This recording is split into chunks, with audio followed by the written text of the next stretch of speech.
Before using the included diagram to calculate the crosswind, let's review some basics around this topic. First of all, runway numbers are based on the magnetic direction the plane is pointing when taking off or landing, rounded to the nearest 10 degrees, and with the final 0 dropped.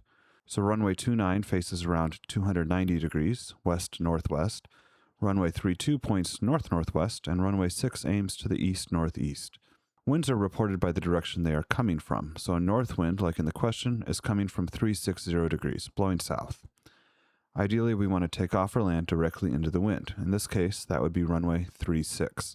But since that's not an option, we need to evaluate the crosswind component for each available runway.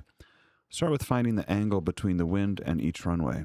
Runway 29 is 70 degrees off of the wind direction. Runway 32 is 40 degrees off, and runway 6 is 60 degrees off.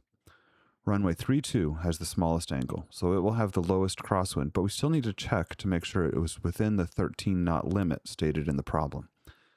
This figure is a crosswind component calculator, which doesn't care about runway numbers, only the difference between the wind and the runway.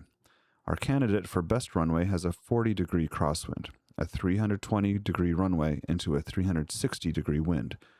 The wind is at 20 knots, so we start with a dot at the intersection of the 40-degree line and the 20-knot wind arc. Following the grid down to the bottom, we find we are just under the 13-knot limit for this airplane. If we used runway 29 with a 70-degree crosswind, the dot would be here with an 18-knot crosswind component, and runway 6 with its 60-degree crosswind would be slightly less, but still exceed the 13-knot limitation. Any runway with a crosswind over 13 knots is not usable. Only runway 32, answer B, will work.